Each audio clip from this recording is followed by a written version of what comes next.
आ रहा है कद्दू वर्ग में कौन कौन सी सब्जियां आती है। तो कद्दू वर्ग में आपका कोहड़ा, तो आपने सुना होगा, लौकी, तुरई, करेला, टिंडा, चिड़चिड़ा और नेनुआ, ये सब हमारी कद्दू वर्ग की सब्जियां हैं। इनको आप ध्यान से देखेंगे। आपने देखा होगा कोहड़ा, लौकी, तुरई। तुरई को कुछ जगह पे बोलते हैं नेनुआ। फिलहाल यहाँ पे दो बार नेनुआ लिखा है, लेकिन कुछ जगह तुरई की नेनुआ भी कहते हैं। यहाँ पे दोनों चीज़ लिखा है। हमको लग रहा है कि जो आपका एक सरपतिया होता है उसको लिखा होगा यहाँ पे, तो क्योंकि अलग अलग जगहों पे अलग अलग तरीके से बोला जाता है, तो जिस जगह पे जो भी बोला जाता है आप उस तरीके से वहाँ पे लिख सकते हैं।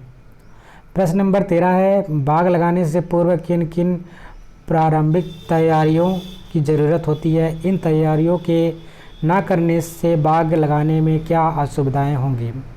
मान लीजिए आप कोई बाग लगा रहे हैं, तो पूर्व में कौन कौन सी तैयारियां करनी ज़रूरी होती हैं। अगर आप इन तैयारियों के साथ बाग नहीं लगाते हैं तो कौन कौन सी असुविधाओं का सामना आपको करना पड़ेगा। तो उत्तर में लिखेंगे, बाग लगाने से पूर्व कुछ प्रारंभिक तैयारियां करनी ज़रूरी होती, जैसे कि पहला है भूमि समतल करना। अगर आप बाग लगा रहे हैं तो उस भूमि को पहले आप समतल करिए, उसको आप ट्रैक्टर द्वारा उसको जोतिए, उस खेत को, उसके जो मिट्टी होगी उसको करिए, समतल करिए।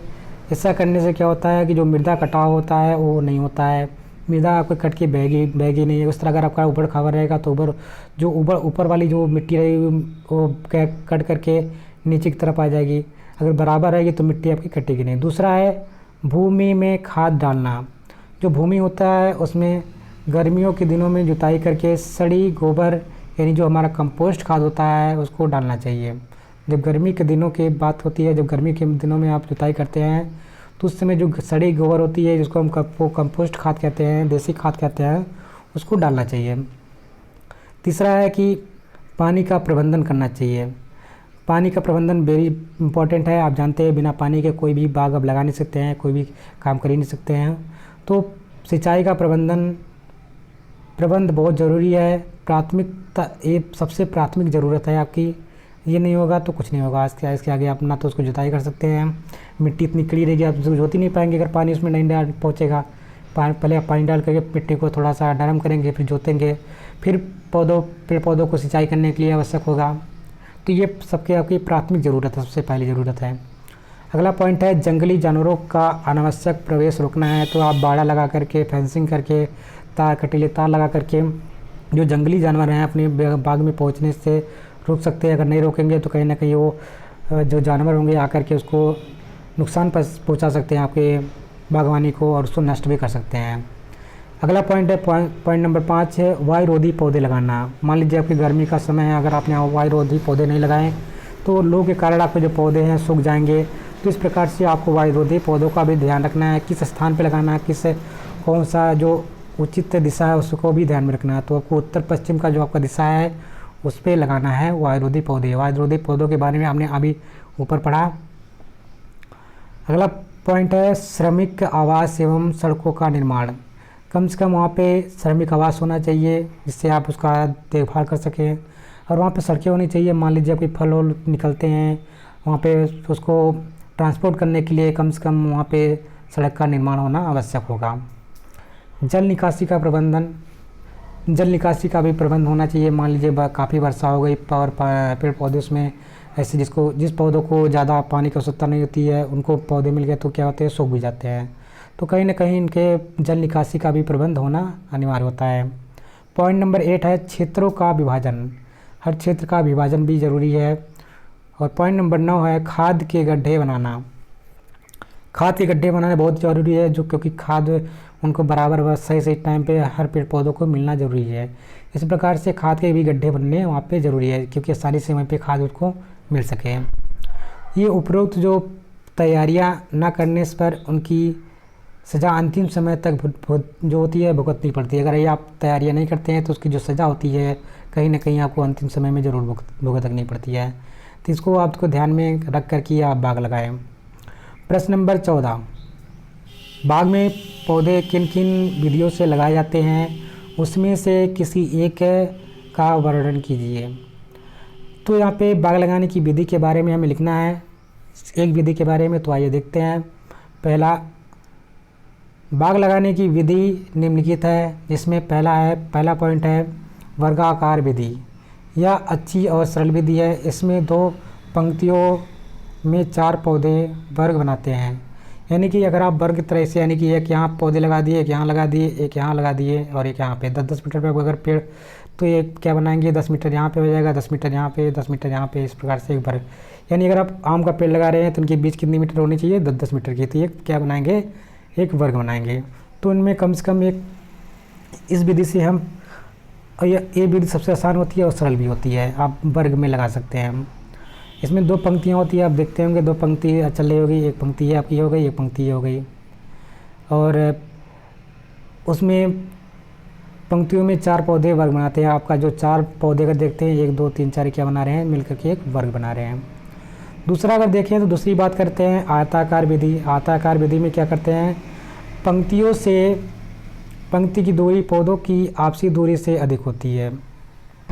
जो पंक्ति की दूरी होती है और पौधों की आपसी दूरी होती है, उनमें क्या होता है, अधिक होती है। इनकी आपस में दूरी जो काफ़ी है, जो कि पंक्तियों की आपस में दूरी जो होती है वो किससे, पौधों से अधिक होती है। इस प्रकार से एक आयत बनता है। आप देखते होंगे एक वृक्ष यहाँ पे लगा, एक यहाँ पे 4 वृक्ष लगे हैं, इनके बीच में क्या बना रहा है, दोनों के बीच में आयत बना रहा है। तो आयताकार विधि द्वारा भी आप पेड़ पौधे लगा सकते हैं। पॉइंट नंबर 3 है त्रिकोण विधि। त्रिकोण विधि यानी कि वर्गाकार विधि जैसी है। अंतर यह है कि दूसरी पंक्ति में पौधों को पहले के पौधों के समान ना रखकर उसे बीच यानी त्रिकोण के रूप में रखते हैं। ये भी वर्ग की तरह है। जैसे आप देखेंगे कि पौधा यहाँ पे, एक पौधा यहाँ पे, और एक आप यहाँ पे ना रख करके, यहाँ पे इस कोने पे ना रख के कहाँ रखे, बीच में। तो ये इस प्रकार से आपका एक त्रिकोण बना रहा है, यानी कि इसको हम बोल सकते हैं त्रिकोणीय विधि। अगला है पॉइंट नंबर 4 पंचभुजा विधि। इसमें क्या है, इस विधि में 4 पौधों के मध्य एक पौधा लगाया जाता है जो अस्थायी होता है, इसे बाद में काट दिया जाता है। इसे पूरक विधि भी कहते हैं। इस विधि के आप देखते होंगे पंचभुजाकार विधि इस प्रकार होती है। एक पौधे 4 लगा दिए, उनके बीच में एक पौधा और लगा दिए, तो ये आपका 5 पौधे हो गए। लेकिन ये हमारा जो होता है 5वां पौधा जो बीच में होता है अस्थायी होता है। इसको जब बड़े होते हैं धीरे से, मतलब इसको कुछ समय के बाद काट दिया जाता है, और इसीलिए इसको हम पूरक विधि के नाम से भी जानते हैं। पॉइंट नंबर 5 है षटकोण विधि। षटकोण विधि क्या होती है, इसमें वर्गाकार से 15% पौधे अधिक लगाए जाते हैं। यह विधि शहर के पास की भूमि के लिए अधिक उपयुक्त होती है। इस विधि को समद्विबाहु त्रिभुज विधि भी कहते हैं। समद्विबाहु त्रिभुज कैसे कहते हैं, जिसकी 2 भुजाएं बराबर होती हैं, उसको हम समद्विबाहु त्रिभुज कहते हैं। तो उसमें जो वर्गाकार के जो हम वर्गाकार में पौधे लगाते हैं, उसका 50% अधिक पौधे इसमें लगाए जाते हैं कहीं ना कहीं। और ये विधि कहाँ पे हम बनाई जाती है, ज़्यादातर ये विधि हम शहरों के आसपास से की जो भूमि होती है उसके लिए अधिक उपयुक्त होती है, वहाँ पे ये इस प्रकार की विधि अपनाई जाती है। प्रश्न नंबर 15, वृक्षारोपण करने से क्या लाभ है, सविस्तार वर्णन कीजिए। वृक्षारोपण करने से क्या लाभ होते हैं, इसके बारे में हमें सविस्तार वर्णन करना है। तो आइए देखते हैं वृक्षारोपण के क्या लाभ हैं। तो जैसा कि यहाँ पे लिखा है, वृक्षारोपण में फल वृक्षों के अलावा कुछ विशेष स्थानों पर विशेष तरह के वृक्षों को लगाया जाता है। वृक्षारोपण में क्या होता है कि जो फल वृक्ष हैं उनके अलावा कुछ विशेष पौधे ऐसे होते हैं, पेड़ होते हैं, जिनको विशेष तरह के वृक्ष को लगाया जाता है। इन वृक्षों की पर्यावरण प्रदूषण को नियंत्रित करने में अहम भूमिका होती है। ये जो वृक्ष होते हैं, जो स्पेशल तरीके के होते हैं, वो जो पर्यावरण प्रदूषण होता है उनको नियंत्रित करने की अहम भूमिका इनकी होती है। वृक्षारोपण करने से और भी कई प्रकार के लाभ मिलते हैं। इसमें इमारती लकड़ी, ईंधन, यात्रियों को छाया, भूक्षरण तथा भूक्षरण पर रोक, कागज़ उद्योग को कच्चा माल के अलावा कई प्रकार की दवाइयाँ भी प्राप्त होती हैं। कुछ ऐसे वृक्ष होते हैं जिससे हमें क्या मिलता है, इमारती लकड़ियाँ मिलती हैं, ईंधन के रूप में हम उसका इस्तेमाल कर सकते हैं जला करके। यात्रियों को छाया मिलती है जब वृक्ष लगाए जाते हैं पेड़ सड़कों के किनारे। भूक्षरण यानी कि जो भूमिमय कटान होती है, जो भूमिमय कट जाती है, कहीं ना कहीं आप देखते होंगे अगर ऊंचा एरिया है वहाँ पे पेड़ पौधे किनारे लगाए जाते हैं, तो क्या करते हैं, भूमि के कटान को भी वो रोकते हैं। कागज़ उद्योग में देखते होंगे तो जो कागज़ हमारा बनता है कहीं ना कहीं पेड़ पौधों से बनता है, तो उसका इस्तेमाल कागज़ उद्योग में भी होता है। कई प्रकार की दवाइयाँ भी होती हैं पेड़ पौधों से जो प्राप्त होती हैं। इसी प्रकार सरकार वृक्षारोपण करने के लिए वन महोत्सव का आयोजन करती है। सड़कों, नहरों, रेल पटरियों के किनारे, सार्वजनिक स्थलों पर वृक्षारोपण कर पर्यावरण में सुधार किया जाता है। ये सब हमारे वृक्षारोपण से लाभ है, हमें बहुत फ़ायदे होते हैं वृक्षारोपण से। तो आप आशा करता हूँ आप लोग भी वृक्षारोपण करेंगे, एक एक पौधे हर साल आप लोग लगाएंगे, हर साल आप लोग एक पौधे ज़रूर लगाएंगे। प्रश्न नंबर 16, बाग लगाते समय किन किन बातों को ध्यान में रखना चाहिए, विस्तृत वर्णन कीजिए। उत्तर में लिखेंगे, बाग लगाते समय निम्नलिखित बिंदुओं पर ध्यान देना चाहिए। पहला है स्थान का चयन, यानी भूमि की किस्म किस प्रकार की है। बाग लगाने के लिए दोमट मिट्टी सर्वोत्तम मानी जाती है। जो हमारी दोमट मिट्टी होती है कहीं ना कहीं वो सबसे सर्वोत्तम मिट्टी है बाग लगाने के लिए, यानी कि स्थान की चयन हमें सबसे ज़रूरी है। दूसरा है कि सिंचाई की सुविधा, अगर हमें मिट्टी मिल गई, अगर स्थान मिल गया, अब हमको चाहिए सिंचाई, पानी चाहिए, तो जो सिंचाई की सुविधा होनी चाहिए, कहीं ना कहीं पौधों के सुचारू रूप से वृद्धि के लिए पर्याप्त मात्रा में पानी की व्यवस्था होनी चाहिए। अगर पौधों की वृद्धि के लिए जो पानी की मात्रा हो सुचारू रूप से उसकी मात्रा पर्याप्त होनी चाहिए जिससे उनकी वृद्धि हो सके। तीसरा है कि जल निकास की व्यवस्था, मान लीजिए वर्षा का मौसम है, वर्षा ऋतु में पानी ना रुके, इसके लिए जल निकासी की समुचित व्यवस्था होनी चाहिए। वर्षा में कभी कभी ज़्यादा बारिश हो जाती है जिससे हमें पानी को निकालना की आवश्यकता पड़ती है, तो इसके लिए जल निकासी की व्यवस्था होना भी ज़रूरी है। पॉइंट नंबर 4 है जलवायु के अनुसार ही फल वृक्ष का चयन करना चाहिए। जलवायु जिस प्रकार का आपका उस क्षेत्र का जलवायु जिस प्रकार का उसी प्रकार के फल वृक्ष का चयन करें। मान लीजिए आप कश्मीर एरिया में वहाँ पे पेड़ पौधे आम को लगाने जा रहे हैं, तो वहाँ पे आपका आम थोड़ा होगा, तो उस जलवायु के हिसाब से आपको पेड़ पौधों का चयन भी करना बहुत ज़रूरी है। तो जिस क्षेत्र में रह रहे हैं उसके जलवायु के बारे में पता करिए कि उसमें किस प्रकार के फल के फल लगेंगे। अगर वृक्ष लगेंगे, अगर वृक्ष लग भी जाता है तो वहाँ पे फल नहीं लगेगा अगर उसका जलवायु इस प्रकार से नहीं है। तो ये भी बहुत ही इम्पोर्टेंट पॉइंट है कि जलवायु को भी ध्यान में रखना है। पॉइंट नंबर 5 है यातायात की सुविधा होनी चाहिए जिससे फलों को बाज़ार तक आसानी से पहुँचाया जा सके। अगर आपके पास यातायात की सुविधा नहीं है, सड़क वहाँ पे नहीं है, तो आप मान लीजिए फल अगर तोड़ के रख भी लेते हैं, वहाँ पर अगर पहुँचा नहीं पाते हो, कहीं ना कहीं आपका फल सड़ जाएगा, ख़राब हो जाएगा। इसलिए आपको ध्यान में रखना है कि यातायात की सुविधा भी होनी चाहिए, सड़कें वहाँ तक पहुँचनी चाहिए और आसानी से आपका जो सामान हो, जो आपका फल हो, सब्जियाँ हो, वो आसानी से मार्केट तक पहुँच सके, लोगों तक पहुँच सके।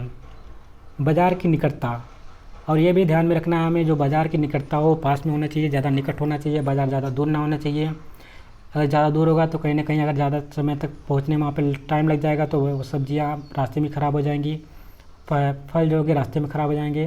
तो इन सब बातों को हमें ध्यान में रख करके ही बागवानी करनी चाहिए। इसमें लिखा है कि बाज़ार बाग से निकट होना चाहिए जिससे बाग से प्राप्त फलों को आसानी से बेचा जा सके। पॉइंट नंबर 7 और लास्ट है कुशल श्रमिक की उपलब्धता। जो श्रमिक होना चाहिए वो कुशल होने चाहिए। कुशल अनुभवी मजदूर उपलब्ध होने से खेती में किसी कार्य से लेकर फल तोड़ाई तक किसी भी प्रकार की असुविधा नहीं होती है। अगर वो अपने क्षेत्र में कुशल है, वो जो श्रमिक होता है, जो मजदूर होते हैं अपने क्षेत्र में अगर वो कुशल है तो उन कार्यों को करने के लिए, जैसे कि खेती करना है तो आसानी से हर चीज़ को हर टाइम पे अगर पानी देना है टाइम पे देगा। उसी प्रकार अगर फल है, फल को समय से तोड़ेगा, उनको समय से तोड़ करके पैक करके उसको मार्केट तक पहुंचाएगा। तो इसलिए कहीं ना कहीं कुशल श्रमिक की भी आवश्यकता ज़रूरी है। प्रश्न नंबर 17, शाक वाटिका का निर्माण कैसे किया जाता है, वर्णन कीजिए। जो शाक वाटिका हमारी होती है उसका निर्माण किस प्रकार से किया जाता है उसके बारे में हमें लिखना है। तो उत्तर में लिखेंगे शाक वाटिका का निर्माण एक शाक वाटिका के लिए 25 मीटर लंबी तथा 10 मीटर चौड़ी भूमि पर्याप्त होती है। कम से कम आपको अगर शाक वाटिका का निर्माण करना है तो जो आपकी शाक वाटिका होनी चाहिए कम से कम उसकी जो लंबाई होनी चाहिए 25 मीटर की होनी चाहिए और उसकी जो चौड़ाई होनी चाहिए वो 10 मीटर की होनी चाहिए। इन बातों को ध्यान में रखना है। चारों ओर से मेड़बंदी करके किनारों पर बाड़ लगानी चाहिए। चारों तरफ से हमें क्या करना है, मेड़बंदी करनी है। मेड़बंदी करके हमें किनारे किनारे पे बाड़ लगाने हैं, यानी कि फेंसिंग करनी है, तार कटीले तार लगाने हैं कि उसमें कोई जानवर ना आ सके, उसको नष्ट जो हमारे सब्जियां उसको खा करके वो नुकसान ना पहुँचाएँ उसको। कटीले तार या खंभे लगाए जा सकते हैं। वाटिका में आने जाने का रास्ता होना चाहिए। वाटिका में आने जाने के लिए रास्ता भी होना चाहिए, यानी कि चारों तरफ से आप पैक कर दिया, आप खुद भी नहीं जा सकते इसके अंदर। तो कहीं ना कहीं वाटिका में जाने के लिए आपको क्या करना चाहिए, उसमें रास्ते होने चाहिए जिससे आप उसमें आसानी से आ सके जा सके।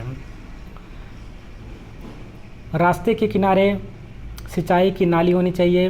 जो रास्ते होंगे उसके किनारे किनारे आपको सिंचाई के नाले बनाने हैं, जिससे आपको रास्ते के किनारे से आकर आप सिंचाई कर सकें।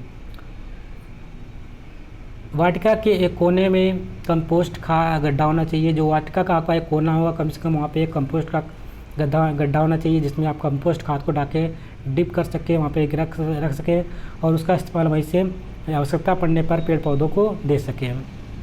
अगर बात करें कद्दू वर्ग की सब्जियाँ बाढ़ के सहारे उगानी चाहिए। जो कद्दू वर्ग की सब्जियाँ जो होती है, इससे हमने देखा जो आपका लौकी होता है, कोहड़ा होता है, नेनुआ होता है, तुरई होता है, सरपुतिया होता है, ये जो इस वर्ग की जो सब्जियाँ आती हैं, चिड़चिड़ा होता है, इनको बाढ़ के सहारे यानी कि इसको कुछ बाँस के वो लगा करके उसके ऊपर बिछा करके इनको उसके ऊपर चढ़ा दे, जिससे उसके ऊपर जाकर ये चढ़ करके फरे, इनको हम बोलते हैं बाढ़।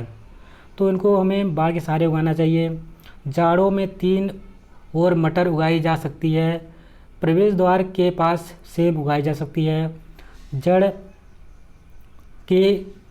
व कंद वाली सब्जियां क्यारियों की मेड़ पर उगाई जा सकती हैं। वाटिका में फलों के साथ साथ पपीता, नींबू, अंगूर, फालसा भी लगाए जा सकते हैं। पर्याप्त भूमि होने पर आंवले का पेड़ भी लगाया जा सकता है।